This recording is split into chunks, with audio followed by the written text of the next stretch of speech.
Good morning, everyone. My name is Marie-Bénédicte Dembour. I am the PI of the DISSECT ERC research project called about evidence in international human rights adjudication. It's my pleasure today to welcome all of you, but especially our two speakers, Julie Billaud, an anthropologist based at the Geneva Institute, and Agat Mora, also an anthropologist based at the University of Sussex. Today we're going to have a roundtable on the technocratisation of evidence. We're first going to talk to a number of themes in a fairly informal conversation, but the questions that we want to address is how evidence is being transformed in the bureaucratic and digital era. What kind of certainty does this transformation produce, but also what kind of disconnects once you privilege basically quantitative over qualitative data? And despite these disconnects that we are going to identify and in a sense criticize, we'll also look at what kind of benefits there may nonetheless still be in going to this technocratization of evidence. I'm first going to ask each speaker to introduce introduce briefly themselves. And to say in what kind of area of human rights they work. So Agathe, you start. With pleasure. Wait a second, I'm just opening my Zoom in full. Might be easier. Yes, here I am. Hi, so my name is Agat Mora, and as Marie-Bénédicte said, I'm an anthropologist of law, of international law, at the University of Sussex in the UK.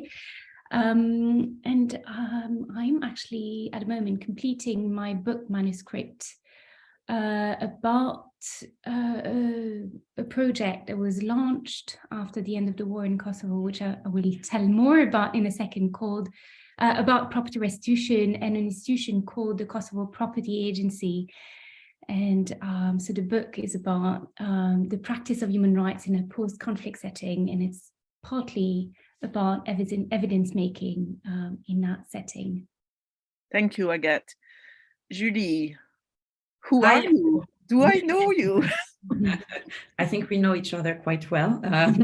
Marie-Bénédicte, we've been following each other for a very long time now, so you've been a guide for me. Indeed, because I've done my PhD at the University of Sussex, where Bénédicte used to be based, and she was also my internal reader for my PhD. So we've known each other for a long time. But so I could say I'm also an anthropologist of international law, of law in general. I've been interested in human rights for a long time. I first look at the local reception of human rights in so-called post-war, we would say rather post-Taliban, post-US intervention, Afghanistan. And so after that research, I have been involved in a collaborative research project together with Jane Cohen on the United Nations Universal Periodic Review, which is a human rights monitoring mechanism that was established in 2008. And so, but I'm not going to talk about that today, actually, because my most recent research was focusing on the International Committee of the Red Cross, which is an international humanitarian organization and still with a very important legal mandate. So I thought I would rather talk about this more recent research. Okay, that's fine. Well, why don't you talk to us a little bit more about this more recent research? And maybe if you could tell us about how this theme of the transformation of evidence is playing out with the International Committee of the Red Cross. Yes, sure. So I don't know if all of you here are familiar with the International Committee of the Red Cross. It's one of the oldest international humanitarian organizations. It's an organization that specializes, I mean, that has a legal mandate that is very important, that is enshrined in the Geneva Conventions, and which means that it has a double mandate as a guardian of the Geneva Convention. So on the one hand, the ICRC is in charge of monitoring the conduct of hostilities and the conditions of detentions on the front lines of conflicts worldwide. And in this sense, it's holding states accountable to their international humanitarian law obligation. And on the other hand, it has also, I mean, it is also in charge of alleviating the suffering of victims of conflict. So it has this double hat of being both an accountability holder for states parties to the Geneva Convention and an accountability giver for the victims of conflict. And so I'm very interested in this conversation around evidence, because as I've carried out 2 years of embedded fieldwork in this organization, I got really struck by the way the work of delegates had changed over time. It was a narrative that was very prominent in the conversation I had with the employees of the organization. And so what I want to say also about this is that, of course, the organization has bureaucratized over time, right? As it moved away from its original role as a coordinator of the movement, the Red Cross and Red Crescent movement, to a more operational role in the post-World War II, in the post-World War II era. But what I want to say here is, because of this international mandate that I've mentioned, I think it has been quite a bureaucratic organization historically, actually, from the start. I mean, the first delegates that were sent to observe and monitor the conduct of hostilities in the mid-19th century, they were diplomats. They were some kind of, they had this kind of diplomatic role. So for instance, the term delegate was first used, and I did a little bit of research. It's kind of a diplomatic title, actually. It was first used in 1864 when the committee decided to dispatch 2 delegates, Louis Appia and Captain Charles van de Velde, one to approach the Danish belligerents, and the other, the Austro-Prussians, who were fighting over the duchies of Schleswig and Holstein. And therefore, they were sent there, and they were representing the eyes and the ears and the voice of the organization, and they were in charge of actually producing a report, of course, of a very different kind compared to the report that are being produced today. But they had this bureaucratic role of writing reports and documenting what was going on, during this conflict. So it's really, really later on that the second part of the mandate started to take more prominence. And I think the ICRC is better known for that part of the work of, bringing relief, in conflict zones. But in fact, its original work was mostly about report writing. So that's the first point I wanted to make. And I think, what I've observed is that, of course, there is still this very important dimension of the work of delegates, of being involved in dialogue with authorities, and this dialogue is fed through evidence that is gathered, through observations of conditions of detention, through, also observation of the treatment of civilians population on the battlefield, on the front lines of conflict. But increasingly, the evidence that is being collected relies on other sources and this kind of face-to-face encounters. And they rely on, on statistics and capacity of derived trends, of the capacity to produce quantitative forms of knowledge, including through the use of open source information, right? So the source of knowledge are diversified, and they are less personalized in a way. Yeah, okay. So the important point is that in the past, the International Committee of the Red Cross was gathering its evidence by having contact with at the place where the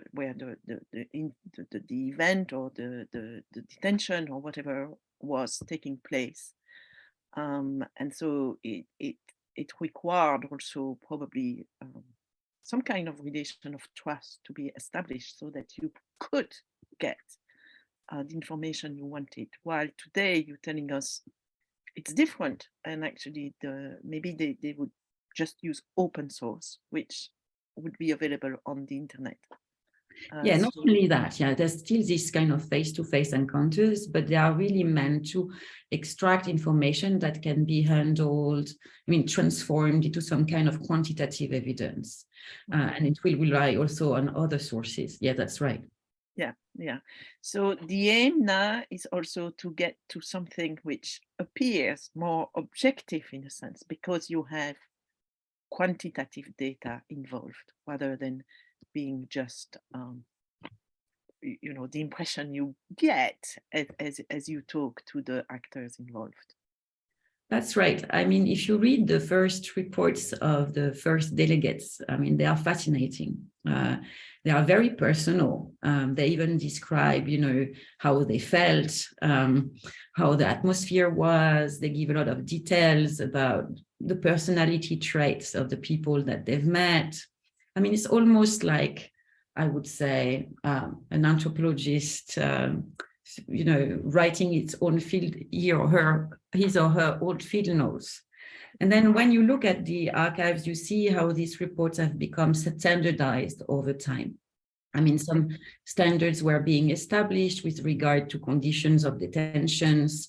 So they were measuring things increasingly, like the space available for each detainee, for instance, the availability of sanitary infrastructures, toilets, the number of calories in the food that was distributed to the prisoners, for instance.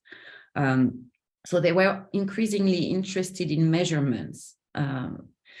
So which was not as important, I guess, in the first reports that were produced. And now, I think this data has been mainstreamed. So the work of a delegate is as much about collecting this information as spending this time entering this information in a database, so as for the headquarters to be able to produce statistics that will be that will be useful for reporting to donors, notably, who ask for operations to be based on evidence, right? So it's called evidence-based humanitarian action. And so this implies, that an information infrastructure is put in place, and that each delegate devote a substantive amount of time entering data in this database. And so many delegates with whom I talked during my fieldwork there were complaining about the bureaucratization of their work, of their lack of time to actually socialize and gain this kind of in-depth personal kind of knowledge of the context, but also the people they were in charge of protecting. Okay, thank you very much. Agathe, how does that resonate with your own fieldwork and your own case study? Well, in many different ways.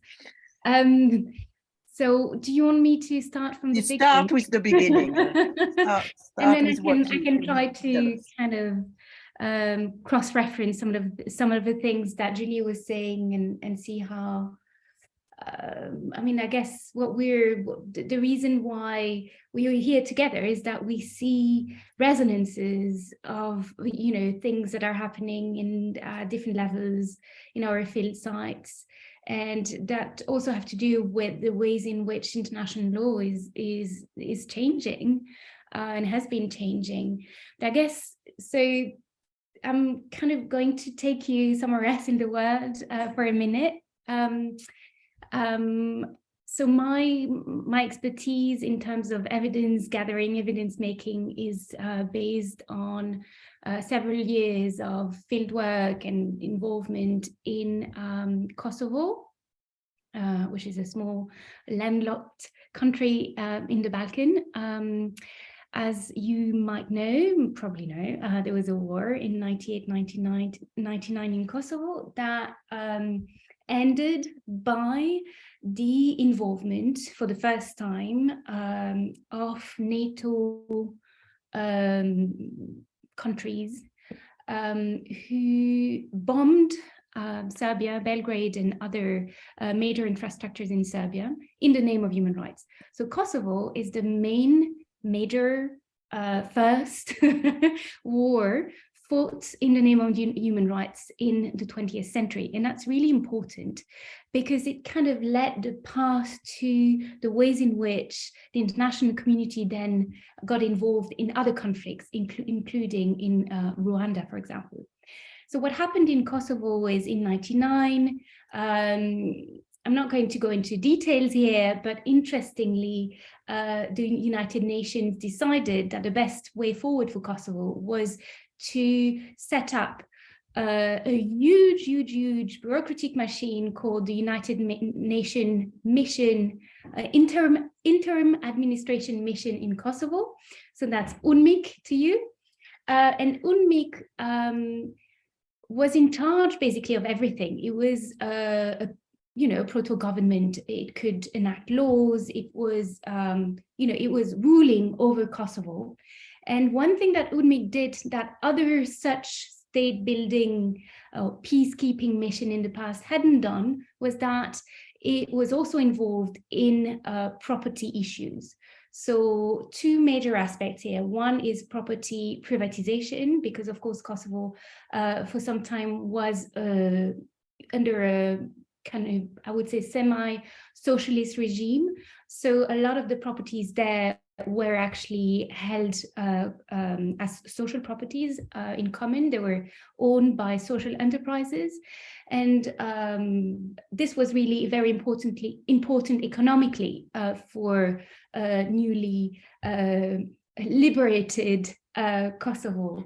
And the other kind of major aspect to do with property was property issues that had emanated from the war and that involved displaced persons. So here I mean mainly, or the project was mainly involved with Kosovo Serbs. So 98% of property restitution, the mechanism of property restitution that was then built first or put in place by UNMIK and then taken over by ULEX later, involved Kosovo Serbs who had been displaced at the end of the conflict.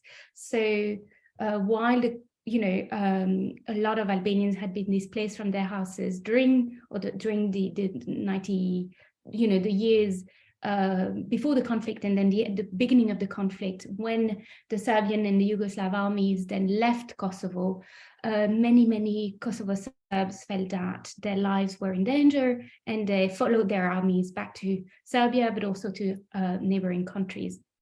And so interestingly, for UNMIK, it was very important to settle this problem of displaced persons. It was because it was, on the one hand, it was a humanitarian issue. People were homeless and they were not always very welcome in Serbia and other countries. And so there was a kind of the idea was to help them come back to Kosovo. But most importantly, politically, it was seen that the United Nations and the international community wanted to try to avoid what happened in Croatia and in Bosnia, which was really this kind of division of territory according to ethnic status. And so they wanted to create Kosovo. The United Nations wanted to create Kosovo as a multi-ethnic, EU-friendly, human rights-friendly, liberal democratic state. And this is really how this whole story of property restitution came to be. Now, what's interesting is that the story of huge, bureaucratic, missions like this coming in and deciding on how things were going to do and kind of basing themselves on a fake tabula rasa, saying, oh, there was nothing before, we're going to build everything, and in any case we know better. I think this will kind of sound familiar to all of us, from colonial enterprises of the 18th, 19th century, right? So this idea, the ideology of liberal reform that promised the technology of political change, right?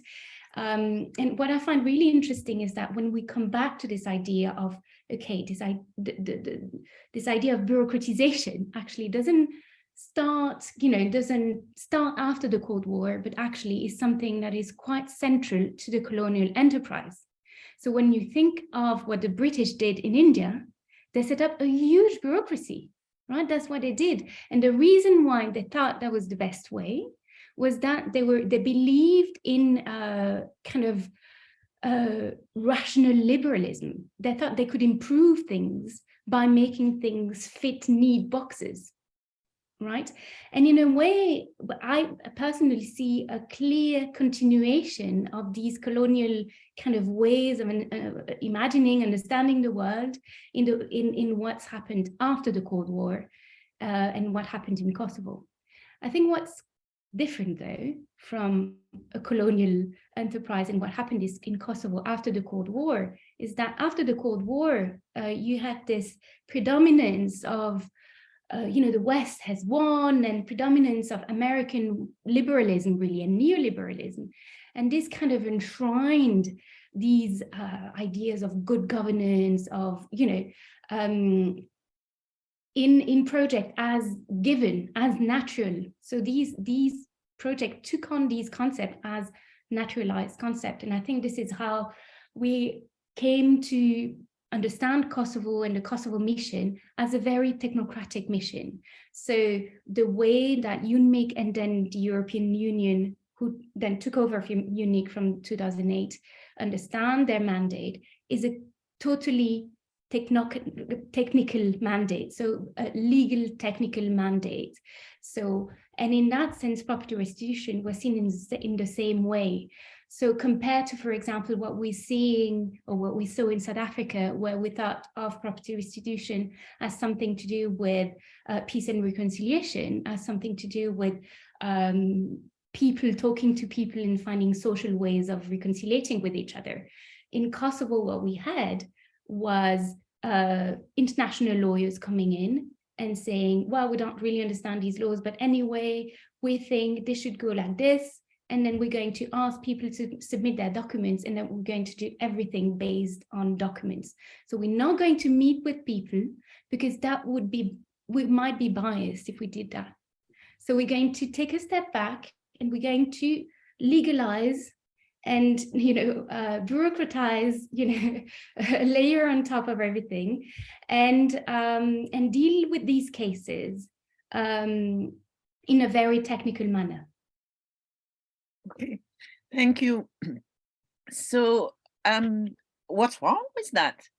I mean, if I am the devil's advocate, people had left, their property was behind, and now there was going to be restitution of property.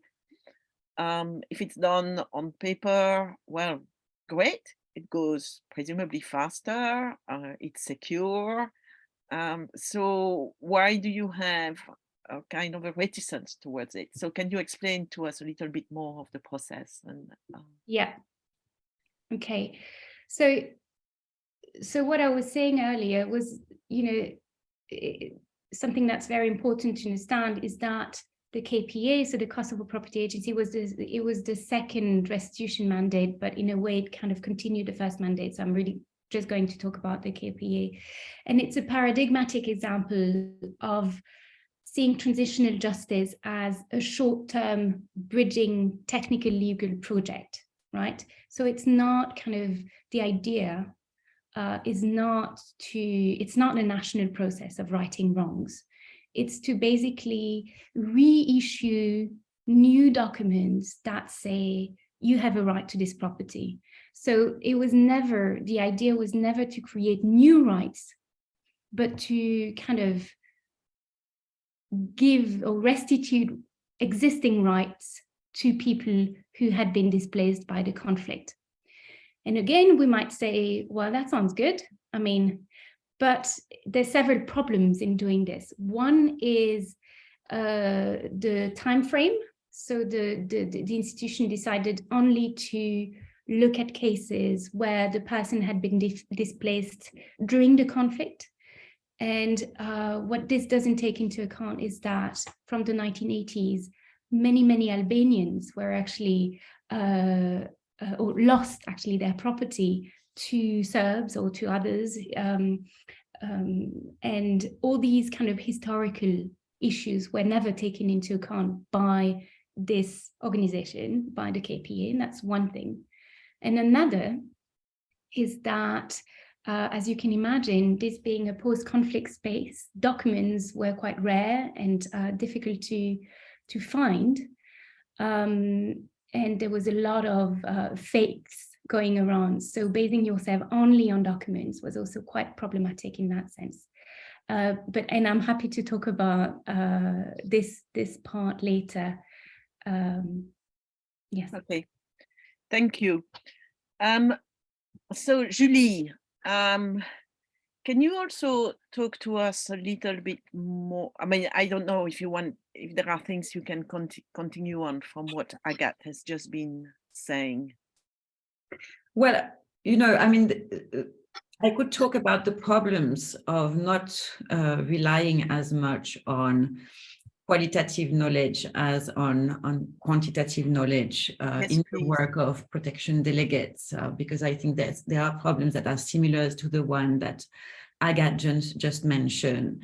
I mean, perhaps I should say a few words about what a protection delegate is to start with. I mean, it's a métier, as they would say at the ICRC, that consists in collecting information from different categories of victims that have been defined by international humanitarian law. So, detainees, but also people who have been separated from their families, wounded soldiers and combatants, and to collect information about them, to verify that the state who is a party to the Geneva Convention is actually honoring its international duties.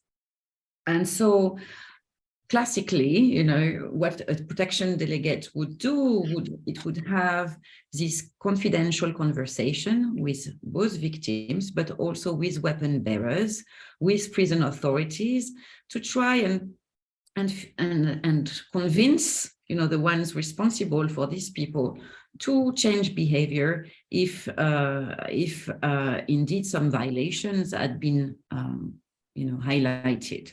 So this kind of intimate knowledge was also a means to build a relationship, right? A relationship of trust.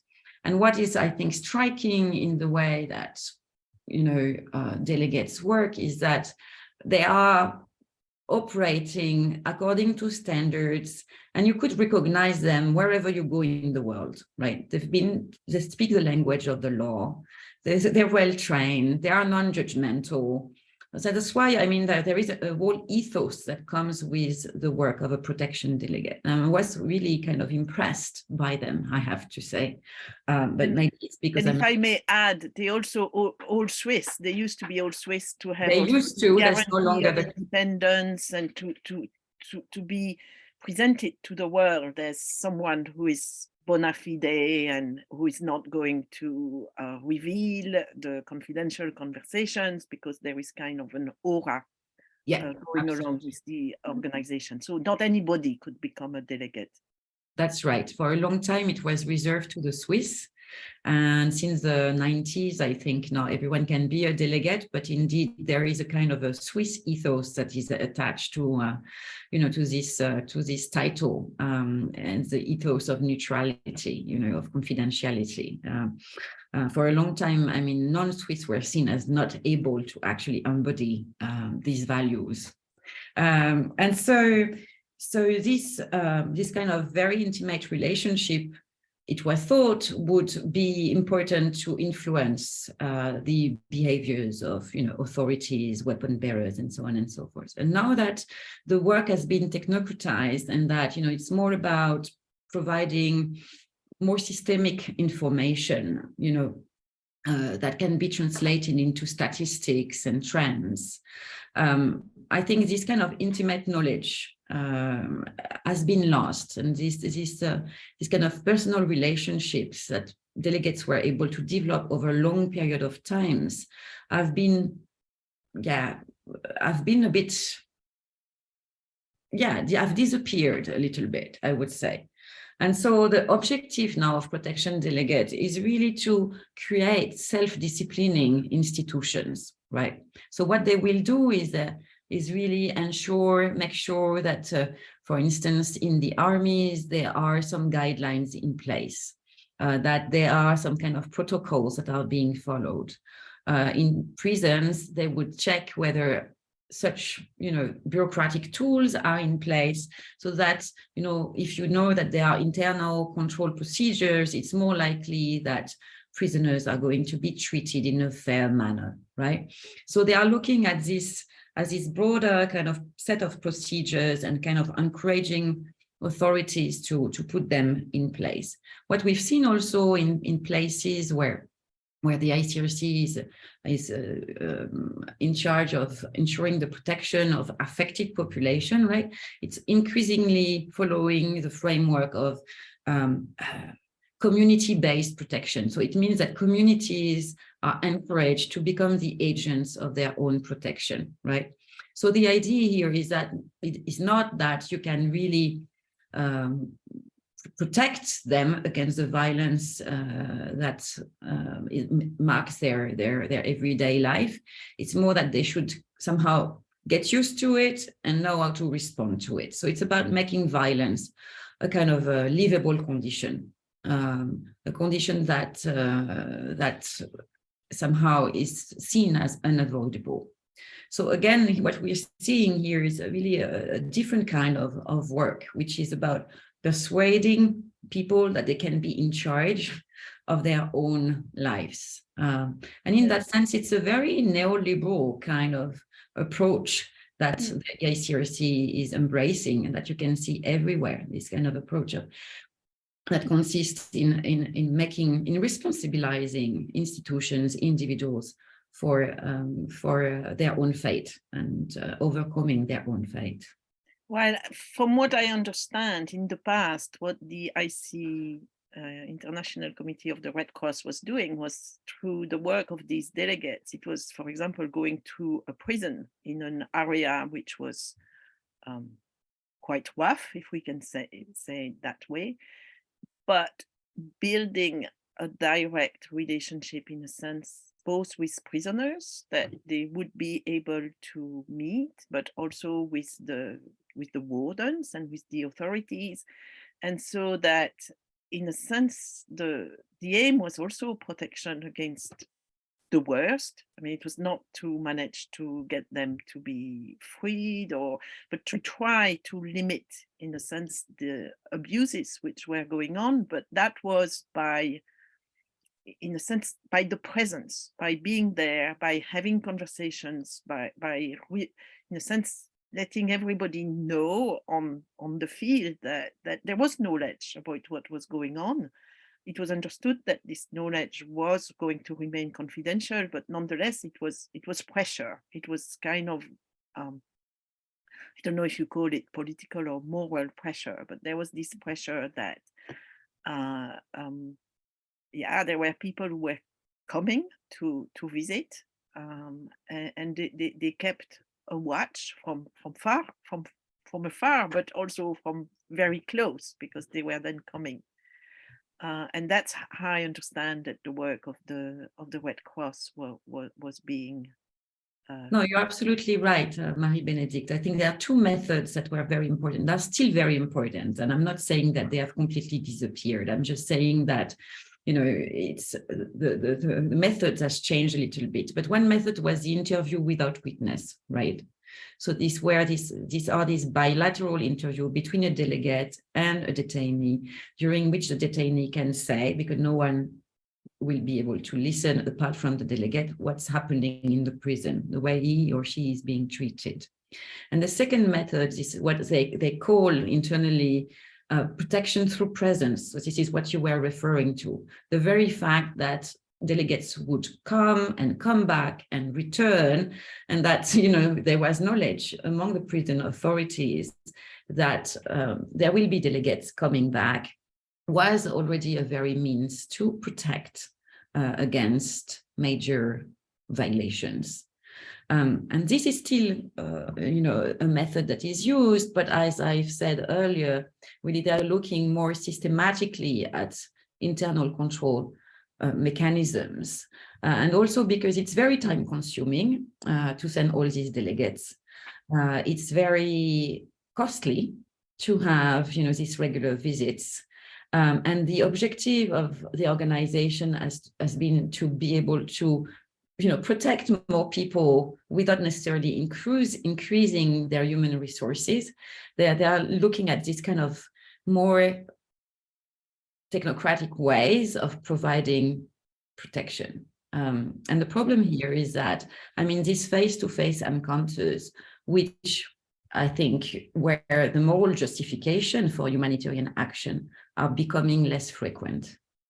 Yeah, I mean, I think that's really interesting. And you also mentioned resources, money, bodies. I mean, we need the personnel. So this very, the attempt in our era to make it more bureaucratic is also an attempt, in a sense, to be able to process more cases, or to be able not to have to go because it is too expensive to go, and we don't have the resources. So it's kind of this, in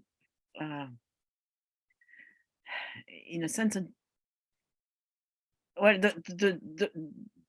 the problems are huge. The needs are enormous, and what we can do is limited. So how do we best do it? And I guess that each era has its own way of approaching this question. Yeah. But Agathe, I think you wanted to come in. Yes, I mean, this resonates very much with what's happening in Kosovo, where, and this is where I left my story earlier, is that, okay, so this mechanism that was in charge of property restitution was set up as a quasi-judicial mechanism, so under administrative law. So it was kind of, the people who were working there were international lawyers, international judges, but also national lawyers and one national judge in the commission. And what's interesting is that, so in that same kind of, you know, understanding of, you know, the neoliberalization of humanitarian aid, and also of post-conflict state building, really, the idea was that the best way to adjudicate these cases, or these, we are talking about around 40,000 cases of property disputes that the KP adjudicated. So the best way to adjudicate these cases were to organize them in batches. So the quasi-judicial system was a mass claims system. And the kind of ideology behind the mass claim is exactly this, is we don't have much money, because donor money is very difficult to get, especially for a system like this that only kind of generates paper and not much, you know, you can't do very fancy pictures of paper decisions. So it's difficult to get money for such institutions. But also the idea was that using data processing technologies it was going to make the system faster, but also more transparent and impartial. So I think in that sense, this is exactly, you know, we can see parallels between what Julie was saying at the RCRC and how, you know, property restitution was imagined in the early 2000s. right? I think it's the same moment when these things started happening also at the RCRC. So there's clearly kind of a general movement towards the neoliberalization of international law, but also this idea of bureaucratizing these mechanisms. Okay, thank you, Agathe. For me, it also resonates, and it resonates with the European Court of Human Rights, which is probably the human rights institution I kind of know best. I mean, I don't know it extremely well because I've never worked in it. And so in that sense, I'm still an outsider, but I've been observing for many years. And I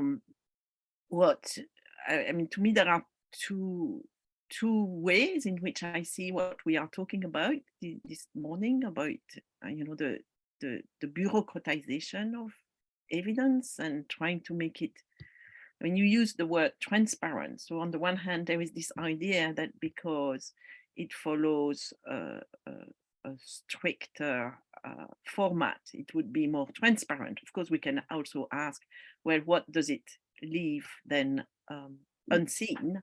So some things are illuminated, but others are being obscured. And also, this enormous need of, there are a lot of cases. We need to go through all these cases and how are we going to handle it? And on the one hand, the European Court of Human Rights has now come up with something it calls IMSI, which is immediate simplified communication system. And when it receives an application from, so a complaint of human rights by one or more individuals against a particular state, it may communicate the very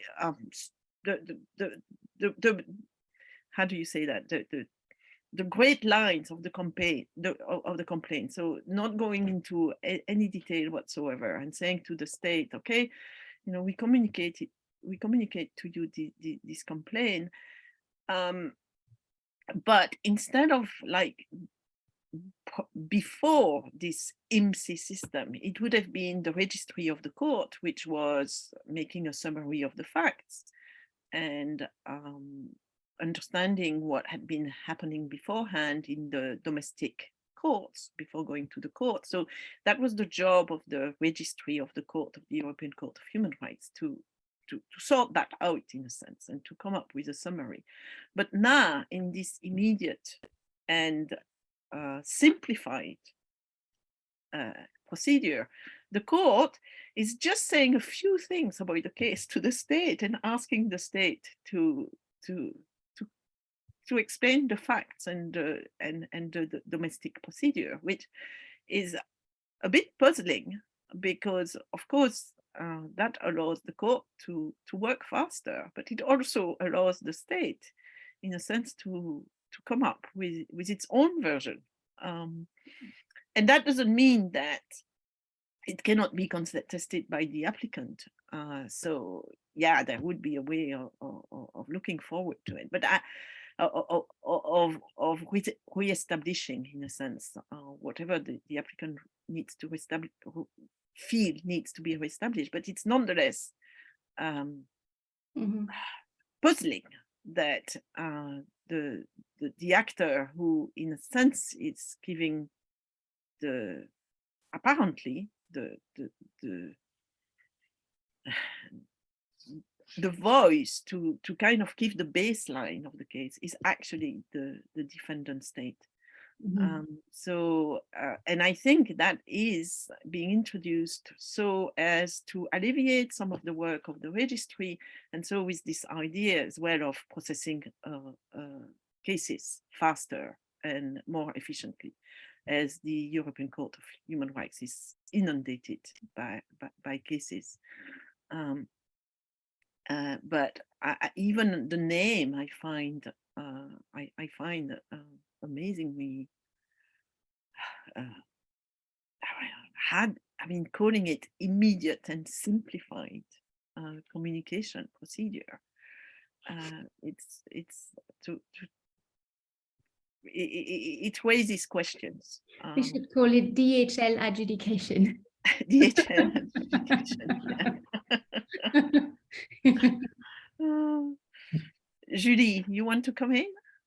Sure. No, I think that's really interesting. I mean, that's something also that I noticed in in the field work we carried out together with Jane at the Universal Periodic Review. So this human rights monitoring mechanism. And when we started our field work, it was really at the very beginning of, the first cycle of reviews. So at the very beginning, during this first cycle. And so the methods, so I was able to intern at the Secretariat of the Universal Periodic Review. And I was part of a team of drafters in charge of putting together these reports that were being reviewed by the working group. And so at the very beginning, the methodology for putting these reports together relied on a interdepartmental kind of collaborative work. It was very time consuming, but really the objective here, as I understood, was to avoid for readers to be able to associate one drafter with one report. So it was each report was a collective endeavor, right?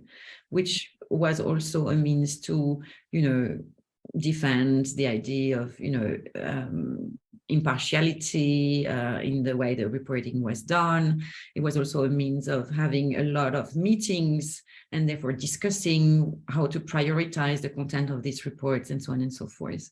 And very, very soon, by the end of the first cycle, the management came in and say, well, that's all great. And I understand your points, but really, we can't afford doing that anymore. And so I know now that, one drafter is in charge of one report. And as much as it gives them a sense of mastery over a topic or a specific context, I think what is lost, in the process of rationalizing the production of these documents is this kind of important negotiations among colleagues to decide, which issues to prioritize, which issues are important, how to make sure that these reports actually speak the truth, right? They represent the truth because we followed these methods and we've discussed together and we've, exchanged our sources of information and had this conversation, this human dimension that for them was very important and that has been lost, in this process of rationalizing. So we see that across institution. And as much as I understand and empathize with the need to also be effective, because the needs are huge in scale when, actually when the means are limited, I also think that perhaps sometimes less should be seen as more. Yeah.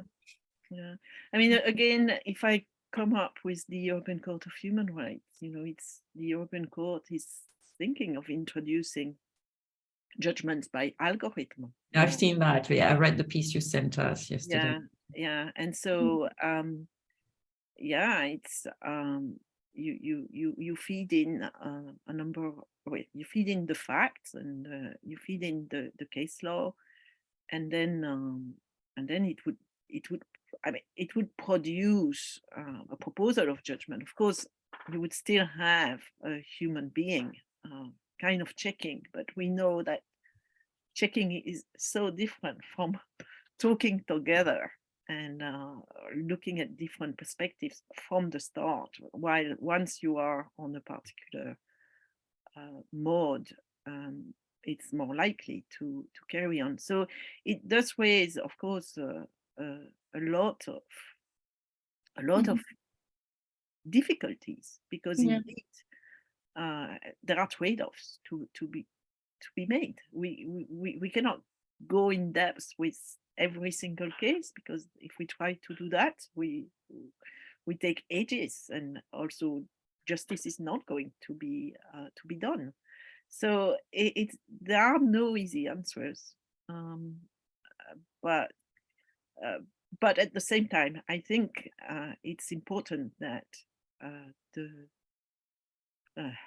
there is also an awareness that the bureaucratization and the efficiency can lead to real injustices as well, so that it's not a panacea.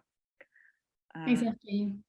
Agathe. Yeah. I mean, I think what we're talking about here is audit culture, right? This is you know, Marie-Bénédicte, what you were saying at the European Court is really this thing that Julie also wrote about with Jane, is this idea that human rights, you know, become kind of self-accounting mechanism by states.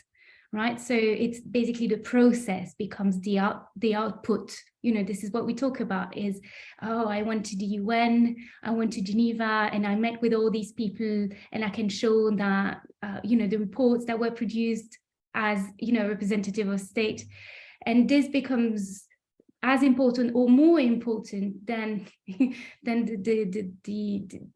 implementation of recommendations, right? So the kind of technocratic process kind of takes over, and that's also something that we talked about. It's because all these institutions, legal or paralegal, quasi-judicial institutions, have become governed by market principles, right? So the activities of these bureaucracies have become focused on the measures to assess their performance, and so on the production of metrics. And I think this is what we're seeing. And yes, one of the problems with this is that the gap that always exists between a decision, a legal decision, and, you know, the social reality. You know, that's always been the case. There's always been problems in implementing legal decisions in society because of all kinds of things. But what we're seeing is that because of all these things that we talked about, this gap is widening, and it's becoming more and more difficult for these institutions to then kind of do justice to the claimants, to the people they're supposed to serve. Okay, can you explain a little bit why you say the gap is widening, and Yes. why it's more difficult to serve the needs of? Well, in your example, it's clear. I mean, if, you know, the state itself becomes responsible for drafting a kind of prejudgment, we can see how this will go. Okay, it's not the state which drafts the prejudgment. So I need to make myself a bit understood here. It drafts the facts. Of course, drafting the facts is quite important, because depending on the facts, it might go one way or the other. But nonetheless, I don't want to go too far into saying, oh, it's the state who is going to say what the outcome is going to be. Yeah, but nonetheless, there's this. We can see this trend of responsibilizing states.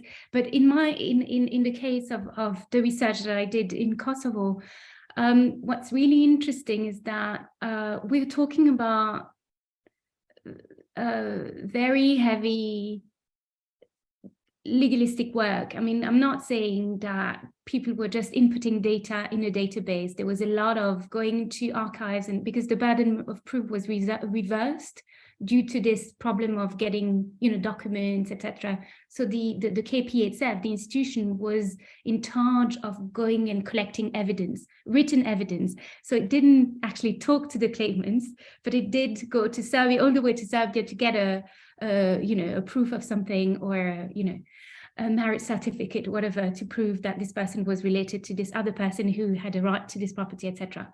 So there was a lot of real, very heavy work going on, but at the same time, there was a lot of uncertainties around evidence gathering, right? So, for example, a claimant would, submit a form with the address of the property that they wanted back.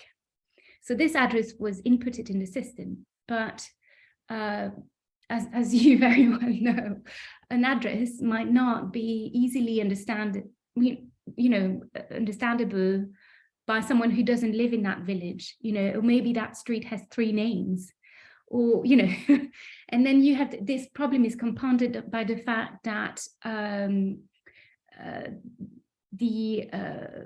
most of these properties were agrarian properties, so they were, you know, in fields, and so you can imagine how difficult it was to actually determine where the field started and stopped, and you had to go back to data that you know, that dated back maybe 30-40 years sometimes. So there was a lot of uncertainty around where the properties that were to be adjudicated actually were geographically, where they stood, where the earth was, right? So because the focus was very much on paper, what happened is that we lost track of the earth.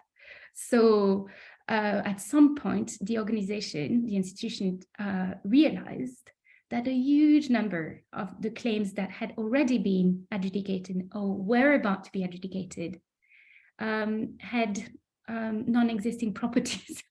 So they could not really pinpoint where this freaking house or this freaking field actually was, you know. Okay. And so so you that's had someone whose property had been restituted to him or to her, yes, or to them, but actually there was no property.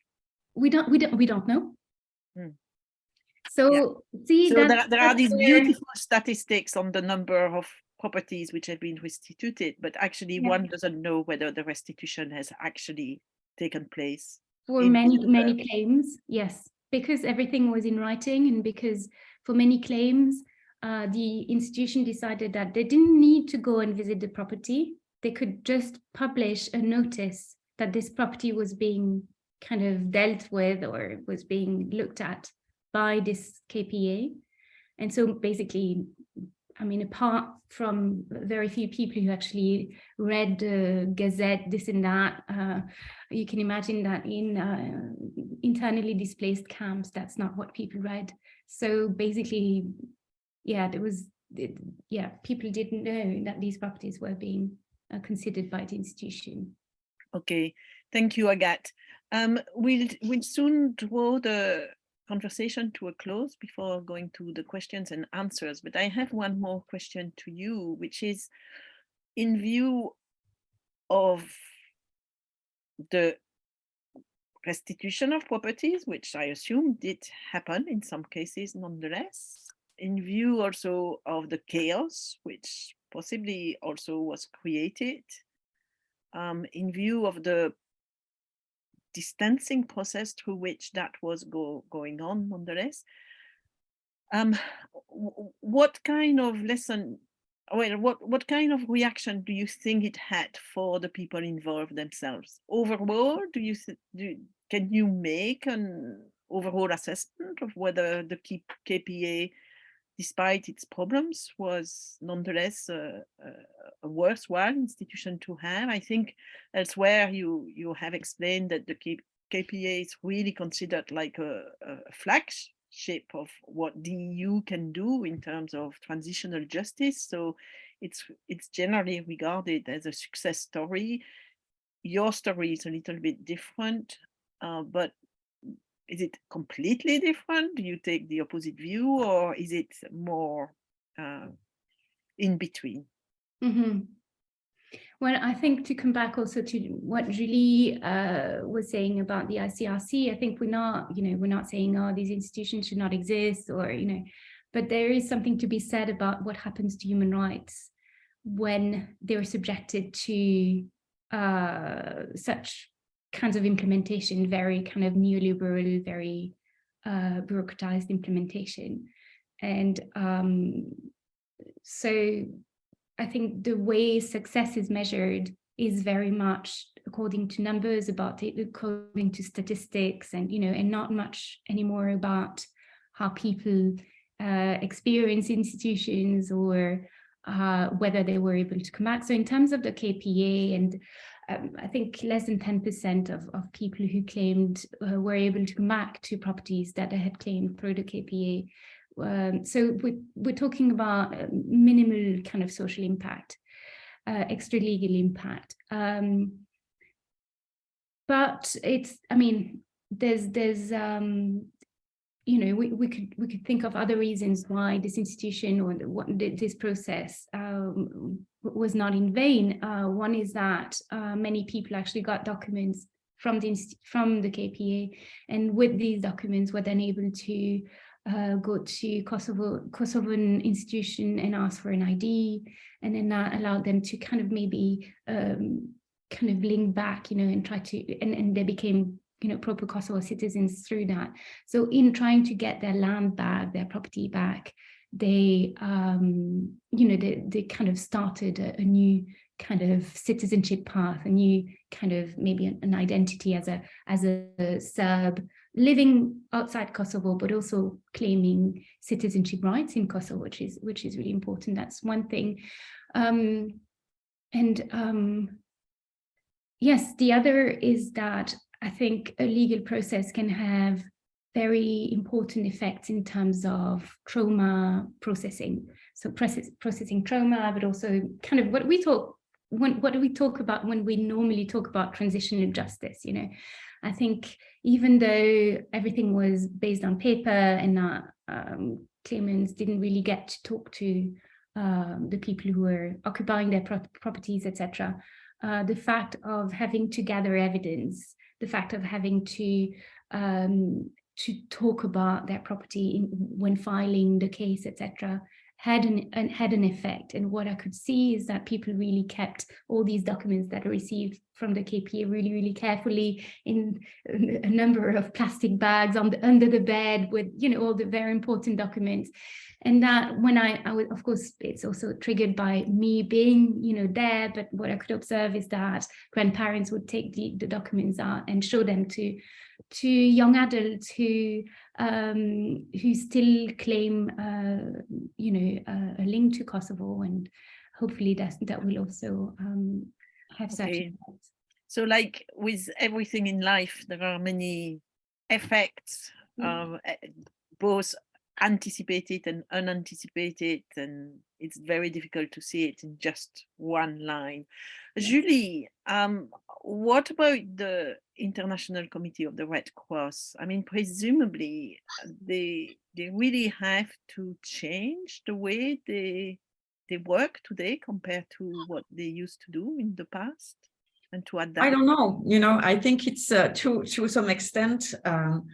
I think there was a need for more accountability on behalf of this organization. There was a need for also being more transparent about what it did, because it was also a very closed off organization, very secretive. And I think that doesn't always lead to very good governance, not always.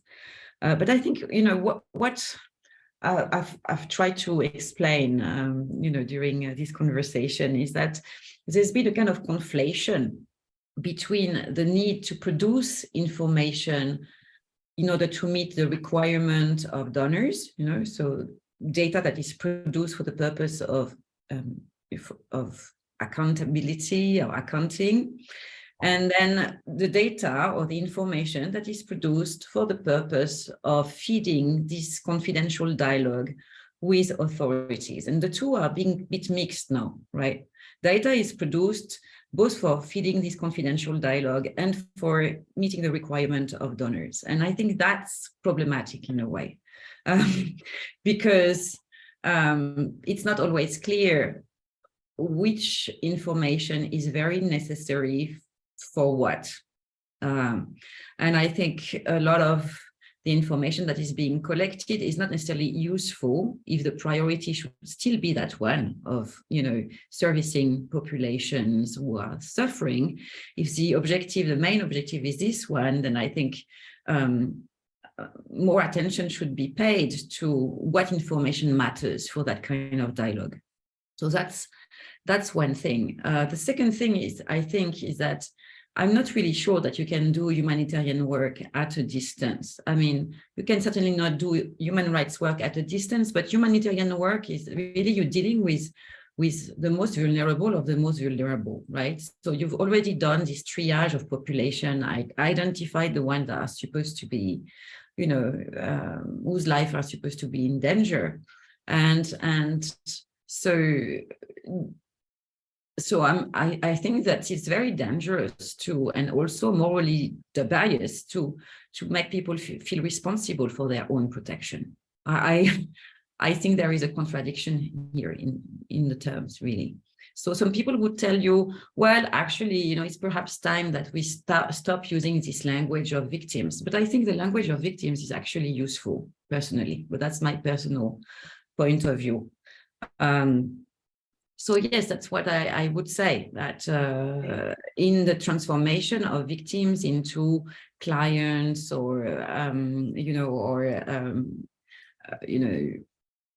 clients of humanitarian aid, I think we're losing something. We're losing justice from sight. Okay, thank you very much. I mean, I think I'm going to close the conversation here, but in a sense, the questions that we raise is evidence for what and for whom and how. So what kind of evidence can serve what purpose? And there is not just one sort of evidence, and there are different truths and there are different ways of actions. And evidence has a role to play into that. And what is interesting is that obviously, as our society and the way we live as human beings and our technologies change, then this is also going to change. And so we're going to have lots of questions to ask ourselves and to have to reflect upon the way we try to work in this field. It's for human rights work, but also more generally. So thank you both, Julie and Agathe. Can I stop the recording? Can someone help me?